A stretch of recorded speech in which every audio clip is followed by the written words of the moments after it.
அபார கருணா சிந்தும் ஞானதம் சாந்த ரூபினம் ஸ்ரீ சந்திரசேகர குரும் பிரணமாமி முதான்வகம் ஸ்ரீ குருபியோ நமஹ. குருவே சரணம். கோபுரம் டிவி நேயர்களுக்கு பக்திபூர்வமான வணக்கங்கள். மகா பெரியவா அற்புதங்கள் தொடரில் தன் பக்தர்களுக்காக மகான் எந்தெந்த ரூபத்திலெல்லாம் வந்து எந்தெந்த வழியிலெல்லாம் தன் பக்தனை காக்க முடியுமோ அப்படிலாம் காத்துட்டு வராருன்னு பார்த்தோம் இல்லையா? அந்த வரிசையில் நாம் இன்று பார்க்கவிருக்கும் ஒரு அற்புதம் எத்தகையது அப்படின்னு பார்த்துட்டோம்னா, இதுவும் ஒரு மிகச்சிறந்த பாடம் நமக்கு. தன் பக்தர்களுக்கு எந்தெந்த சமயத்தில் கருணை மழையை பொழிய வேண்டுமோ, எந்தெந்த சமயத்தில் அவர்களுக்கு உதவ வேண்டுமோ, எந்த சமயத்தில் யாருக்கு எதை கொடுத்தா எப்படி அவர்களுக்கு பயன்படுமோ உபயோகப்படுமோ அந்த காலம் பார்த்து அருள்பவர் மகான். மகானின் அருள் நமக்கு எல்லா காலத்திலும் இருந்து கொண்டு தான் இருக்கிறது. அதனால தான் இந்த மட்டிலாவது ஓடின்னு இருக்கு நம் வாழ்க்கை என்ற வண்டி எல்லாருக்கும் இல்லையா? அதே வரிசையில் அப்படியே பார்த்துட்டோம் கூட சிறு சிறு கஷ்டங்கள் வரும்பொழுது இந்த பெரியவா என்னை பார்க்க மாட்டாரே, எனக்காக வரமாட்டாரே நாம் சொல்லுவோம். அது பெரியவாளுக்கு தெரியும் இந்த சிக்கலை இவனாலேயே சமாளிக்க முடியும். எப்பொழுது இவன் கைமீறி போகிறதோ அப்பொழுது நாம் அவனுக்கு அருள வேண்டும்னு மகான் பார்த்துட்டு இருக்கார். இதெல்லாம் நாம் சொல்லுவோம். ஆனால் கஷ்டம்னு வரும்பொழுது எப்படி இருக்கும்? ரொம்ப வேதனையாக தானே இருக்கும், மனவேதனையாக தானே இருக்கும். ஆனாலும் அதையும் மகான் எப்படி கையாண்டு தன் பக்தர்களை காக்கிறார் என்பதை ஒரு நகைச்சுவையோடு ஆனந்தத்தோடு எடுத்து சொல்லும் ஒரு கதை இது, அற்புதம் இது. ஒரு முறை மகான் ஸ்ரீமடத்தில் தன் பூஜைகளை எல்லாம் முடித்து எல்லாருக்கும் பிரசாதம் கொடுத்துட்டே இருக்கார்.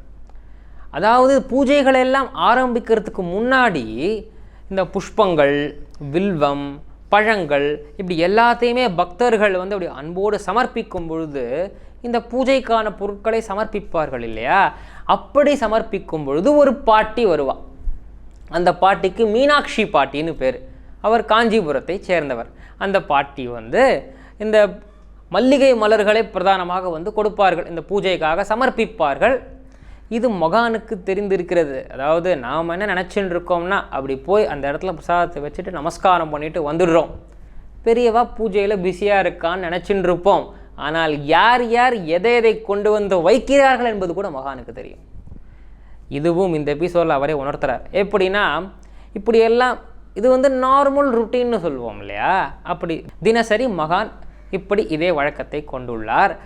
ஒரு நாள் காலை இந்த விஸ்வரூப தரிசனத்தை முடிச்சுட்டு நீராடி விட்டு தன் அனுஷ்டானத்திற்காக மகான் அப்படி வந்து உட்காரும் பொழுது காலங்காத்தால் ஒரு 6 மணி இருக்கும். இந்த மீனாட்சி பாட்டி வரா. உள்ள பெரியவா பெரியவான்னு கேட்டுட்டு வரா. கூட ஒரு சின்ன பொண்ணை அழைச்சிட்டு வரா. அப்போ மகான் பார்த்து கேட்டாராம், நீ மீனாட்சி பாட்டி தானே அப்படின்னு கேட்டாராம். அந்த பாட்டி அப்படியே அதிர்ச்சியிலையும் ஆனந்தத்திலையும் உறைந்து நின்று விடுகிறாள். ஏன்னா இதுவரை அந்த பாட்டி பெரியவாள்கிட்ட பேசினதே கிடையாது. இதற்கு மேல் மகான் சொல்கிறார் பாருங்க, நீ இந்த தினமும் கார்த்தால 10 மணிக்கு வந்து இந்த மல்லிகைப்பூ வச்சுட்டு போவ பூஜைக்கு, சரியா? இன்றைக்கி என்ன காலமையே வந்துட்ட, நோக்கு என்னாச்சு அப்படின்னு கேட்டாராம். நாம் இன்றைக்கி தான் வரோம், நம்ம யாரும் எல்லாத்தையும் சொல்லணும்னு பார்த்தா நாம் டெய்லி எத்தனை மணிக்கு வந்துன்னு இருக்கோங்கிறது கூட மகான் நோட்டீஸ் பண்ணி சொல்கிறார்.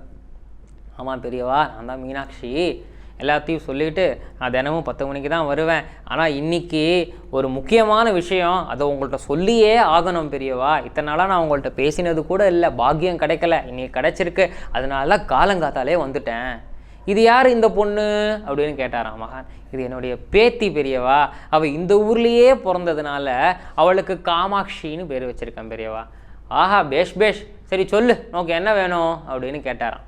மகான் ஒரு சிரிப்போடையும் ஒரு நகைச்சுவையோடையும் அவர் கேட்குறார். பேஷ் பேஷ், சொல்லு சொல்லு, நோக்கு என்ன வேணும்? பெரியவா, இது என்னுடைய பெண் வயிற்று பேத்தி. எனக்கு இருந்தது ஒரே ஒரு பெண், ஒரே ஒரு மகள் தான். அவளும் 12 வருஷம் முன்னால் அவள் இறந்து போயிட்டா. அவள் காலமாகறதுக்கு முன்னாலேயே என் மாப்பிள்ளையும் காலகதி அடைஞ்சிட்டார். அதனால் என்னுடைய பேத்தியை நான் மட்டும்தான் வளர்த்தேன். இவளுக்கு வந்து அப்பா அம்மா கிடையாது பெரியவா. அப்படியா, சரி சொல்லு அப்படின்னாராம் மகான். இவளுக்கு 15 வயசாகுது பெரியவா. இவளுக்கு ஒரு நல்ல வரன் வந்திருக்கு. இவளை எப்படியாவது நான் கல்யாணம் பண்ணி கரை சேர்த்துட்டேன்னா இந்த பூலோகத்தில் நான் இருந்ததுக்கான ஒரு கடமை முடிஞ்சிடும் பெரியவா அப்படின்னு அந்த பாட்டி அம்மையார் சொல்கிறார். அதாவது 15 வயசில் கல்யாணமா அப்படின்னு நாம் பார்த்தாலுமே இது 1950கள் 60களின் தொடக்கங்களில் நிகழ்ந்த ஒரு நிகழ்வு.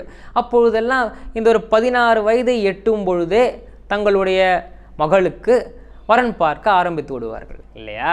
அதுவும் இவ்வளவு ஏழ்மையான குடும்பம். அந்த பாட்டி எங்கேயாவது ஒரு தொண்டு பண்ணி ஒரு வேலை பண்ணி சம்பாதிச்சாதான் பாட்டிக்கும் ஆகாரம், தன் பேத்திக்கும் ஆகாரம். எந்த பூர்வீக சொத்தும் இவர்களுக்கு கிடையாது. அப்பேற்பட்ட நிலை. ஆக அந்த பாட்டியை பொறுத்த மட்டில் எப்படியாவது தன்னுடைய பேத்தியை நல்ல இடத்துல செட்டில் பண்ண வச்சிடணும். இன்றைக்கி அதான் நம்ம எல்லாரும் யூஸ் பண்ணுற வார்த்தை. தன்னுடைய பேத்தியை ஒரு நல்ல குடும்பத்தில் அமர்த்தி வைத்து விட வேண்டும் என்பது அந்த பாட்டியின் எண்ணம். இதை பெரியவாள்கிட்ட அப்படி மறைமுகமாக சொல்கிறா, இவளுக்கு எப்படியாவது ஒரு நல்ல இடத்துல இவளை கரை சேர்த்துடணும் பெரியவா அப்படின்னு சொல்லும் பொழுது பெரியவா அப்படியே ஷார்ப்பாக பார்த்தாராம். பார்த்துட்டு அதுக்கு நான் என்ன பண்ணோன்றப்போ அப்படின்னு கேட்டாராம். பெரியவா என்ன பெரியவா அது, நான் அவளுக்கு வரன் பார்த்துட்டுருக்கேன், ஒரு நல்ல குடும்பம் வந்திருக்கு, அதில் ஒரு நல்ல மாப்பிள்ளை ஒருத்தர் இருக்கார், கவர்மெண்ட் ஸ்கூலில் டீச்சராக வேலை பார்க்குறார், மாதம் 60 ரூபா சம்பளம் வாங்குறார் பெரியவா. நல்லா கேட்டுக்கோங்க, 60,000 இல்லை 60 ரூபா, மாதம் 60 ரூபா சம்பளம் வாங்குறாரு பெரியவா. நல்ல ஆச்சாரமான மாப்பிள்ளை, அதனால் என் பேத்தியை அவருக்கு கல்யாணம் பண்ணி தரணும்னு ஒரு எண்ணம். பெரியவா தான் கல்யாணத்தை நடத்தி வைக்கணும்னு கேட்டுக்கிறான். ஏது நான் கல்யாணத்தை நடத்தி வைக்கிறதா, என்ன சொல்ல வர அப்படின்னு மகான் ஒரு கோபம் வரா மாதிரி கேட்கிறாரா. இந்த பாட்டி அபச்சாரம் நான் அப்படி சொல்லலை பெரியவா அப்படின்னு சொல்கிறதுக்குள்ள சரி சரி இப்போ நான் என்ன பண்ணணும்னு நீ சொல்ல வர, டைரெக்டாக சொல்லு அப்படின்னு கேட்டாராம் மகான். பெரியவா இவளுடைய கல்யாணத்துக்கு சில செலவெல்லாம் இருக்குது, நான் எப்படியோ ஒரு 5,000 ரூபா சேர்த்து வச்சுருக்கேன் என் பேத்தி கல்யாணத்துக்கு.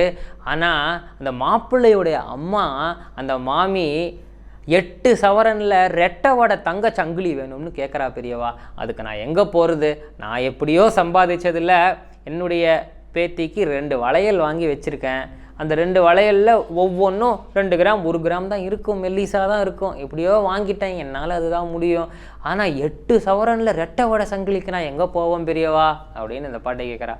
ஓ அந்த சங்கிலியை இப்போ நான் வாங்கி தரணுன்றியா அப்படின்னு கேட்டாராம் மகான். ஐயோ அபச்சாரம் அப்படி சொல்லலை பெரியவா, இங்கே எவ்வளவோ பக்தர்கள் வரா, அதில் எவ்வளவோ விவிஐபி வரா, பெரிய பெரிய பணக்காரெல்லாம் வரா, யார்கிட்டையாவது சொல்லி என் பேத்திக்கு இதை கொஞ்சம் வாங்கி தர சொல்லுங்கோளம் பெரியவான்னு கேட்டுட்டான் அந்த பாட்டி. அந்த பேச்சில் ஒரு பணிவு இருந்தாலுமே இப்படி மகான்கிட்ட கேட்பதற்கு யாருக்காவது துணிவு வருமா? பாட்டிக்கு வேறு வழி இல்லையே. ஆனால் மகான் அந்த இடத்தில் அந்த உண்மையான பக்தியை தானே பார்க்குறார். அதற்காக அந்த பாட்டி கேட்டுட்டாங்கிறதுக்காக வரவா போகிறவாள்கிட்ட மகான் சொல்ல முடியாதே. மகான் சொன்னால் கோடி கோடியாக கொடுப்பதற்கு லட்சக்கணக்கான பக்தர்கள் இருந்தாலும் மகான் அப்படி செய்வாரா? அவர் தர்மத்தை கடைபிடிப்பவர். மகான் அப்படி சொன்னாராம், இதை பாரு பாட்டி, என்னால் வரவாள்கிட்டலாம் இப்படி கொடுங்கோன்னெலாம் சொல்ல முடியாது, இந்த பொருளாதார விஷயத்துலலாம் நான் தலையிட முடியாது, அதனால் உன் குடும்பத்துக்கு ஏற்ற மாதிரி ஒரு வரனா நீ பார்த்து நீ உன் பேத்திக்கு கல்யாணத்தை பண்ணிக்கோ, அவளும் நன்னா இருப்பா அப்படின்னுட்டார் பெரியவர். இந்த பாட்டியால் தாங்கிக்கவே முடியல. ஐயோ பெரியவா தயவு செஞ்சு அப்படி சொல்லாதேல் பெரியவா, நாங்கள் எங்கே போவோம் பெரியவா, எங்களுக்கு யாருமே இல்லை பெரியவா, நீங்கள் தான் காப்பாற்றணும் பெரியவான்னு பெரியவாள்கிட்ட அப்படி சொல்லும் பொழுது அப்படி மகான் பார்த்து அப்படியே யோசிச்சாராம். சரி நான் சொல்கிறத நீ பண்ணுறியா, இப்போவே பண்ணுறேன் பெரியவா, சொல்லுங்க பெரியவா அப்படின்னு அந்த பாட்டி கேட்க, உன் பேத்தியை அழைச்சிக்கோ, பேத்தியை அழைச்சிட்டு நேராக காமாட்சி அம்மன் கோயிலுக்கு போ. காமாட்சி அம்மன் கோயிலுக்கு போயிட்டு நீ அம்பாளுக்கு 5 பிரதட்சணம் பண்ணு. எத்தனை பண்ணணும்? 5 பெரியவா அப்படிங்கிற அந்த பாட்டி. பேத்தியோட 5 பிரதட்சணம் பண்ணிவிட்டு அம்பாள் முன்னாடி நின்றுண்டு, அம்மா தாயே எனக்கு 8 சவரனில் ரெட்டை வடை தங்கச்சங்கிலி வேணுமான்னு வேண்டிக்கோ, சரியா? வேண்டிக்கிறேன் பெரியவா. வேண்டிட்டு வெளியே வந்து 5 நமஸ்காரம் பண்ணணும் அம்பாளுக்கு, சரியா? பண்ணுறேன் பெரியவா. இதே மாதிரி தொடர்ந்து சேர்ந்தா போல் 5 நாளைக்கு பண்ணணும், பண்ணுவியா அப்படின்னு கேட்டாரான். நிச்சயமாக பண்ணுறேன் பெரியவா சொல்லிட்டு, அது என்னமோ 5 சொல்கிறேலே, அது என்னது பெரியவா அப்படின்னு கேட்கும்பொழுது சுவாமிகள் சொல்கிறார், அம்பாளுக்கு என்ன பேர்? பஞ்சசங்கியோபசாரிணின்னு பேர். அதனால் நீ இந்த 5 நீ அம்பாளை பூஜை பண்ணும் பொழுது அம்பாள் மனம் குளிர்ந்து போயிடுவா, அதனால் போய் பண்ணு அப்படின்னு சொல்கிறார். இந்த திருநாமம் எங்கேருந்து வந்ததுன்னா, ஸ்ரீ லலிதா சகஸ்ரநாமத்தில் ஸ்ரீ ஹயக்ரீவரும் ஸ்ரீ அகஸ்தியரும் சம்பாஷிக்கும் பொழுது அம்பாளுடைய சகஸ்ர நாமங்களை சொல்கிறா இல்லையா, அதில் மிக மிக முக்கியமான நாமம் பஞ்சசங்கியோபசாரிணி.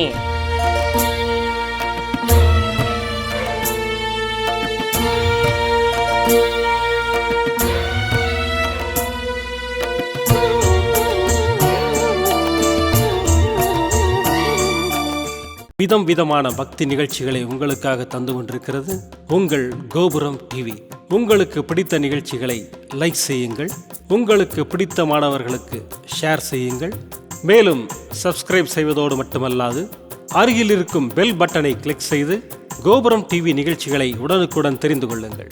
மற்றும் ஒரு மகிழ்ச்சியான செய்தி, கோபுரம் டிவி ஆப்பை கூகுள் பிளே ஸ்டோரில் ஃப்ரீ டவுன்லோட் செய்து கோபுரம் டிவி நிகழ்ச்சிகளை தொடர்ந்து கண்டுகளியுங்கள், பாருங்கள், ரசியுங்கள், பரவசமடையுங்கள். gopuramtv.com. பக்திமயம்.